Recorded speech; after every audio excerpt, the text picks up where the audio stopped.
On December 12, 1939, at 9:04 a.m., a Soviet patrol of 15 men pushed through a frozen Finnish forest. The thermometer read -40 degrees Celsius. Their heavy wool coats were stiff. Their breath turned to ice on their scarves. They belonged to the largest army on earth, the supposedly invincible Red Army under Joseph Stalin. They had come to crush a nation of farmers in a war they expected to finish in 10 days. Loud and confident, their equipment clanked as they marched. They saw no one. They were wrong. The first shot was a whisper, a sharp crack instantly swallowed by the snow. The man at the rear of the patrol simply dropped. No explosion, no cry. He was gone. The lieutenant at the front halted and looked back, but saw nothing. 3 seconds later, a second shot rang out. The lieutenant's gaze snapped toward the sound as his radio operator, 200 meters ahead, collapsed. This time, the lieutenant thought he heard the bullet, a faint hiss just before impact. Panic set in. The patrol dove for the snowbanks, but the snow offered no protection. It was a killing ground. The shots kept coming. Crack. One man slumped over his machine gun as he tried to free it. Crack. A sergeant pointing a direction fell backward. Crack. Crack. Crack. In under 3 minutes, 12 men were dead. The 3 survivors, frozen with terror, did not flee. They lay in the snow for 4 hours, praying they wouldn't be next. When they finally crawled back to their lines, their report made no sense. There had been no muzzle flash, no sound of a sniper team, no sign of where the bullets had come from. It was a ghost. Belaya smirked. The White Death. What those soldiers didn't know, and what the entire Red Army command was about to discover, was that this phantom was not supernatural. It was a single 33-year-old farmer, unassuming, quiet, barely 5'3", a man who had declared a one-man war on an empire, using a trick so simple and counterintuitive it would alter modern warfare. This is the story of Simo Häyhä and the modest, forgotten modifications that made him the deadliest sniper in history.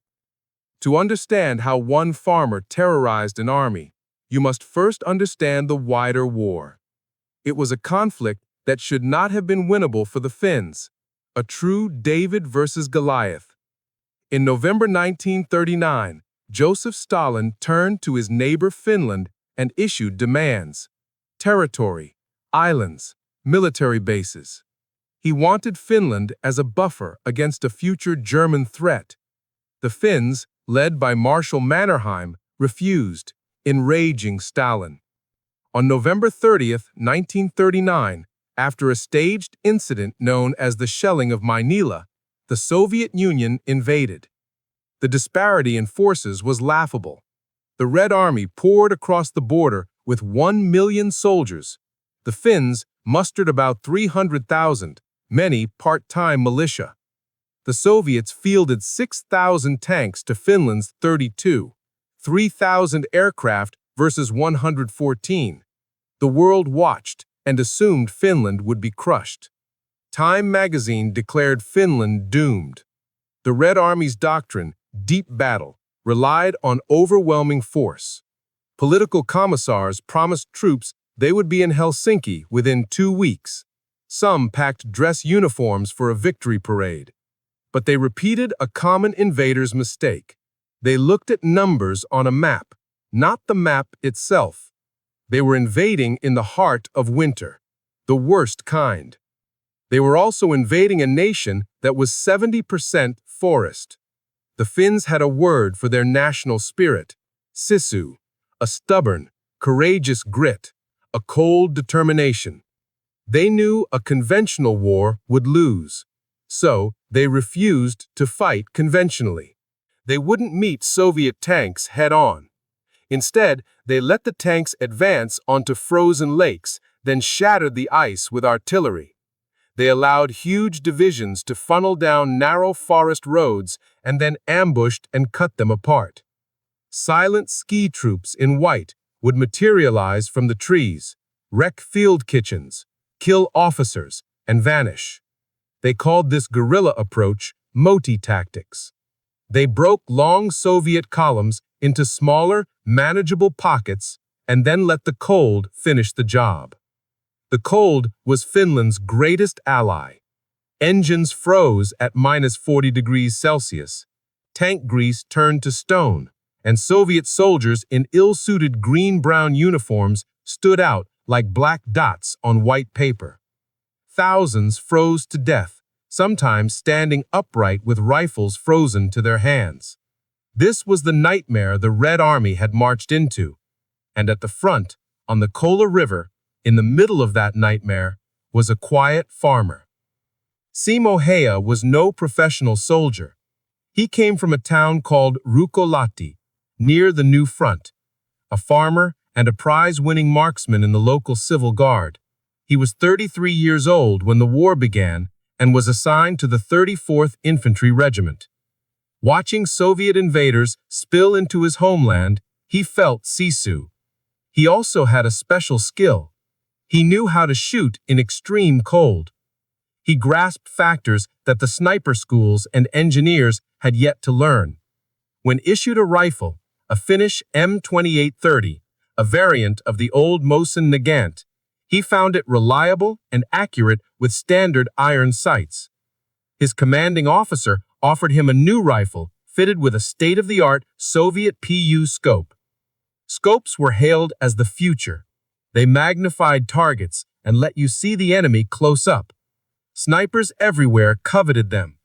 Simo refused. That refusal was his first unofficial modification, his first break with doctrine. To superiors, it seemed madness. To Simo, it was plain logic. He had a homemade piano wire tensioner. The problem, he understood, wasn't the rifle, it was the cold. Simo knew three things the military schools didn't. First, a scope glints. Even shaded, a glass lens could catch the low winter sun and throw a tiny flash visible from 500 meters in that white, frozen wasteland. A single glint meant death. The iron sights on Simo's M2830 rifle were nothing more than black metal. No glass, no glint, no giveaway. A scope, on the other hand, was a liability. In the brutal cold, the warmth from a sniper's eye pressing against the lens would instantly fog the glass, turning it opaque. You'd raise your rifle, see only white, and by the time you wiped it clean, your target would be gone, or worse, already had you in their sights. And a scope required you to lift your head higher to aim. Just a few extra inches above the snow in a flat white field could mean the difference between being the hunter and becoming the hunted. Simo stuck with his iron sights. His effective range, between 150 and 400 meters, didn't require magnification. He'd spent his life shooting pine cones and fox ears on his farm. What he needed was reliability, not optics. But that was only his first trick. The rest were even simpler and even more brilliant. The Red Army was adapting. Their snipers were now hunting the Finns, watching for two telltale signs: muzzle blast and breath. A high-powered rifle firing in snow kicks up a puff of white, a clear "shoot here" beacon to an enemy marksman. Simo's solution was ingenious. He didn't just pick a spot, he built one. He would spend an hour preparing his position, packing the snow firmly and then pouring water over it to freeze it solid. When he fired, the ice absorbed the blast. The snow never moved, no puff, no clue, only silence. The second giveaway was a sniper's breath. At -40 degrees, hot air from the lungs hung in the air like smoke. Under stress, breathing heavily could reveal your position instantly. Simo's fix was brutally simple. He kept his mouth full of snow. With a packed ball of snow under his tongue, his breath cooled before it left his body. When he exhaled, the air was already the same temperature as the frozen world around him. No mist, no cloud, no signal. Imagine a Soviet sniper searching for him, scanning the horizon with a glinting scope, looking for a raised head, a puff of snow, a wisp of breath. Simo had none of it. No glass to reflect light, no elevated silhouette, no muzzle blast, no visible breath. He had become invisible, a ghost forged by the cold. Through simple practical logic, the reasoning of a man who'd lived his whole life in the frost, he turned himself into the perfect silent predator. His daily routine was as relentless as his logic. Before dawn, he'd rise, eat a bit of white bread and sugar, put on his layered white camouflage, grab his rifle, his Suomi submachine gun, and his skis, and tell his unit, "I'm going hunting." Alone, he would glide deep into no man's land, sometimes behind Soviet lines, find a small rise or fallen log, and build his nest. He'd pack the snow, fill his mouth with it, and wait. The cold crept into his bones. Most men would shiver, ruining a shot, but Simo didn't. He had sisu. He didn't fight the winter, he became it. Then came the targets. A Soviet officer studying a map, 300 meters. Crack. A machine gun team setting up, 250 meters. Crack, crack. A soldier running for cover, 350 meters. Crack. He never fired twice from the same position. After each shot, he'd ski about 100 meters, find a new vantage point, and strike again. The Soviets would rain artillery on his previous position, obliterating nothing but empty trees. Meanwhile, Simo had already flanked them. At day's end, he'd ski back to his lines. His commanding officer, Lieutenant Witila, would ask for the count. The quiet farmer would simply reply, 5. The next day, 8. The next, 12. At first, his officers didn't believe him. The numbers seemed impossible. No sniper achieved a dozen kills in a day. Doctrine said 2 at most. It was like the engineer from the P-38 story all over again. The data didn't fit the manual. So, they sent an observer to watch. The observer returned pale and shaking, confirming every single kill. Simo hadn't exaggerated. On December 21, 1939, he killed 25 Soviet soldiers. On December 22, 23 more. And on Christmas Day, while Red Army officers celebrated with vodka, Simo went hunting again. 38 confirmed kills in one day. This was no longer warfare, it was extermination. The fronted collar had become a slaughterhouse. 12 Soviet divisions, over 160,000 men, were trying to break through 4 Finnish divisions. The Finns were outnumbered 4-1. General Modeskov's troops advanced in waves, only to be shredded by machine guns, blown apart in ambushes, or picked off by the unseen ghost. Soviet morale collapsed. It's one thing to die from artillery or a visible foe. It's another to be hunted by something invisible. Soldiers refused to patrol. Officers refused to leave their bunkers. When they lit fires for warmth, crack. The man nearest the flames fell dead. When they huddled for safety, Simo switched to his submachine gun and cut down the group.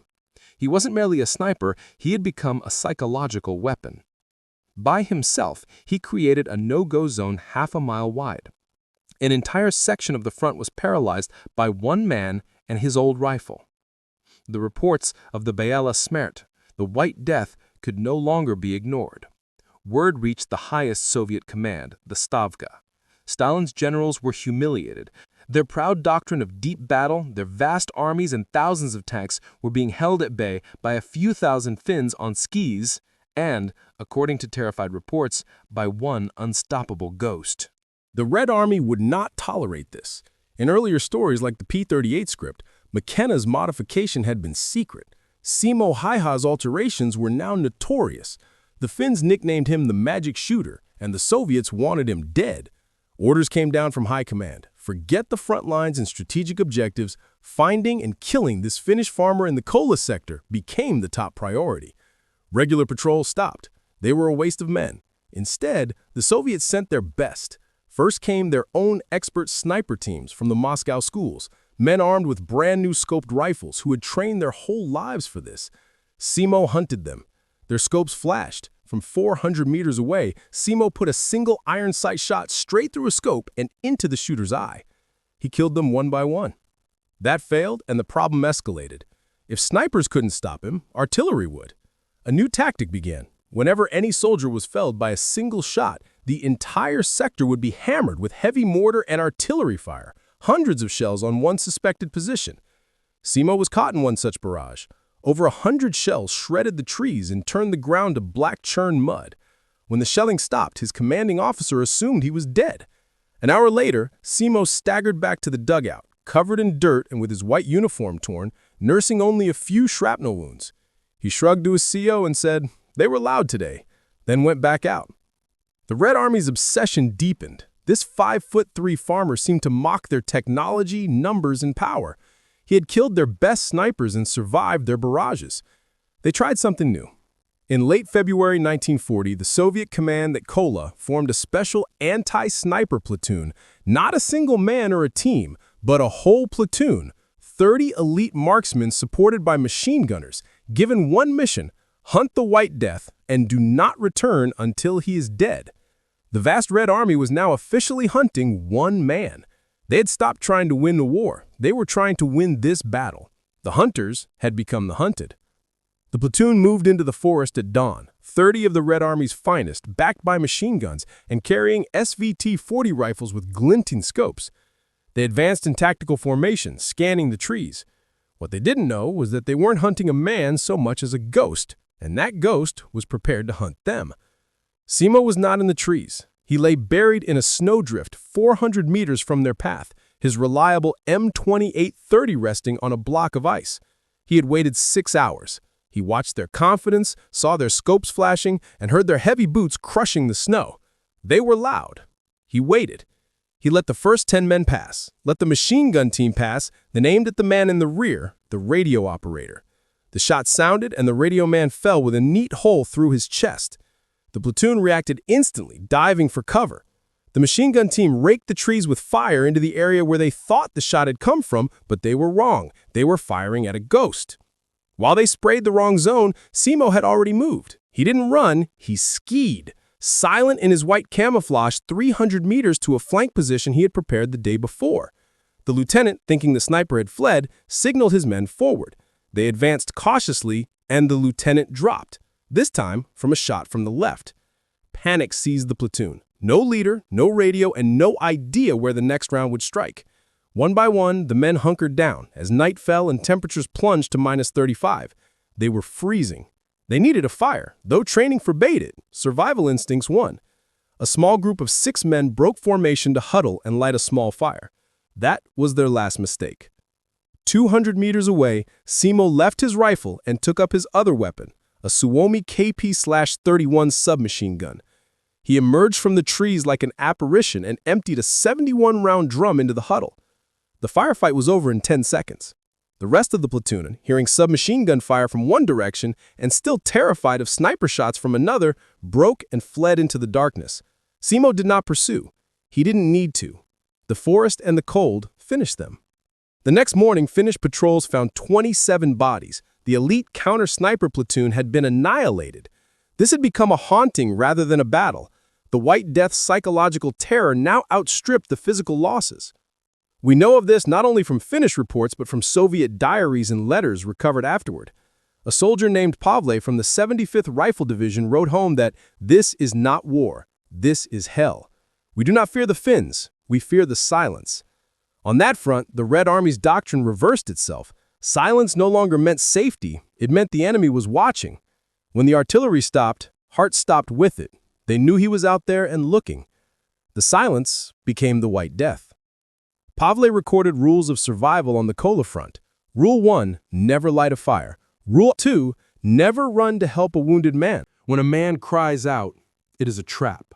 The ghost is watching the fallen body, waiting for the medic, waiting for a friend to come. If anyone moves to help, they die too. We leave our friends to die, or we die beside them. Rule 3, never group up, but never walk alone. Both mean death. Mother, Pavel wrote, I am not afraid of dying. I am afraid of waiting to die. This was the ripple effect of Simo Häyhä's small, simple tricks. His refusal to use a glinting scope, his frozen ice block to suppress his muzzle blast, his mouthful of snow to hide his breath. These were not just tactics, they were psychological warfare. He had stripped away every sign that a human being was hunting them. To the Soviets, he was no longer a man, he was the winter itself. He was the cold, he was the silence, he was the White Death.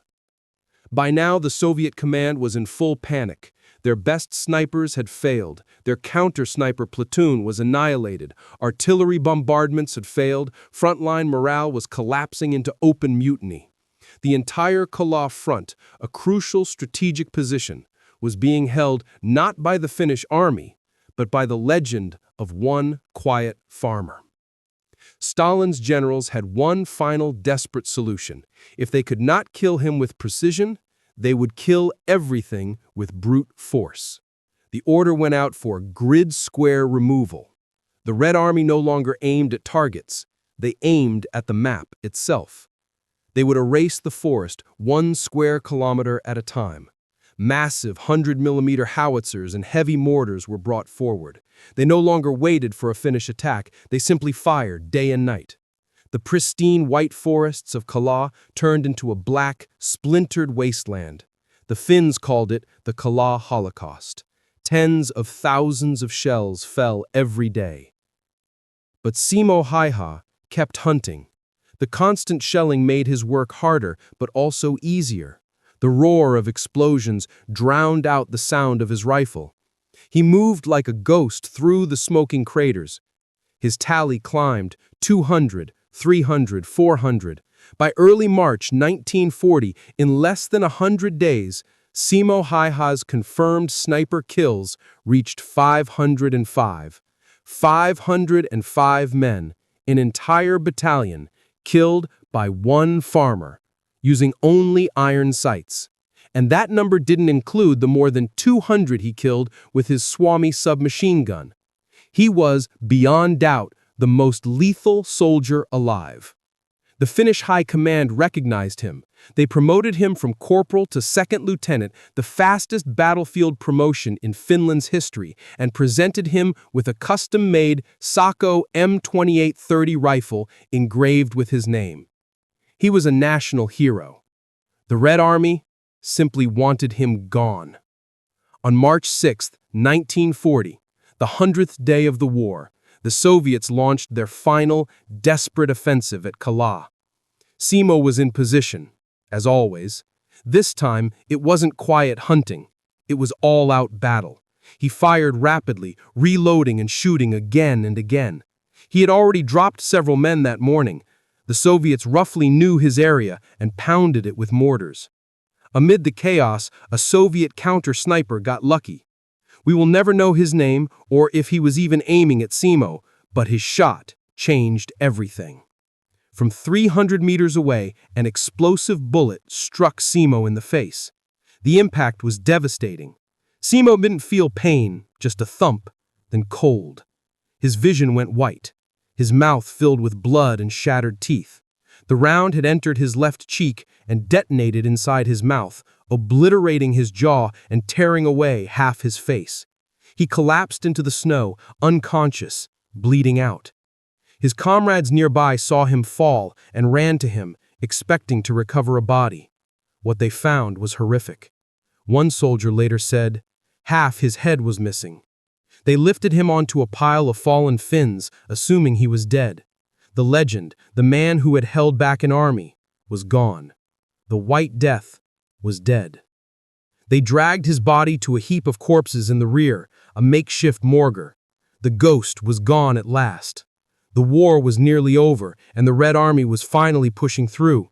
But for Simo, a new battle was beginning. The fight inside his broken body. A passing soldier noticed something. One leg twitched among the dead. He stopped, looked closer. The man with the missing face was breathing. His name was Simo Häyhä, and he was alive. Found a full week after being shot, he had awoken on the pile of corpses. His jaw was gone, his cheek destroyed, but his sisu, his Finnish grit, remained. He was rushed to a field hospital. The war ended just days later, on March 13, 1940. Simo was still unconscious when the peace treaty was signed, when the guns finally gone silent on the Kola front. A front that, despite everything, never broke. On paper, Finland had lost. They were forced to sign the Moscow Peace Treaty, surrendering 11% of their territory. But the Red Army had been humiliated. Stalin's promised 2-week victory parade had become a 105-day nightmare. The invincible Red Army, with millions of soldiers and thousands of tanks, had been fought to a bloody standstill by a nation of farmers on skis. They suffered more than 1 million casualties, lost over 3,500 tanks and 600 aircraft, and had been terrorized, paralyzed, and psychologically shattered by one man, a 5'3" farmer with an old rifle. This was the real ripple effect. This was the piano wire that changed the course of a war. Because Joseph Stalin wasn't the only one watching. In Berlin, Adolf Hitler observed the Red Army's disastrous performance in Finland. He saw an army that was poorly led, badly equipped, and terrified by a handful of unseen ghosts in the snow. The terror Simo Häyhä created, the simple trick of using iron sights and cooling his breath with snow, convinced Hitler that the Soviet Union was a hollow structure that would collapse with one strong push. A year later, he launched Operation Barbarossa, the invasion of Russia. Many historians believe that if the Red Army had not appeared so weak in Finland, if men like Häyhä had not exposed its flaws, Hitler might never have dared to invade. The 505 men Simo killed were only the beginning. The fear he spread altered history itself. But while history changed, Simo was fighting his own private war in a hospital. His wounds were so severe that doctors hardly knew where to start. He endured 26 painful operations. Surgeons rebuilt his face from the ground up, using bone from his hip to form a new jaw, skin from his thigh for a new cheek. He spent 14 months in recovery, and years more healing. When he finally emerged, the left side of his face was permanently scarred and disfigured.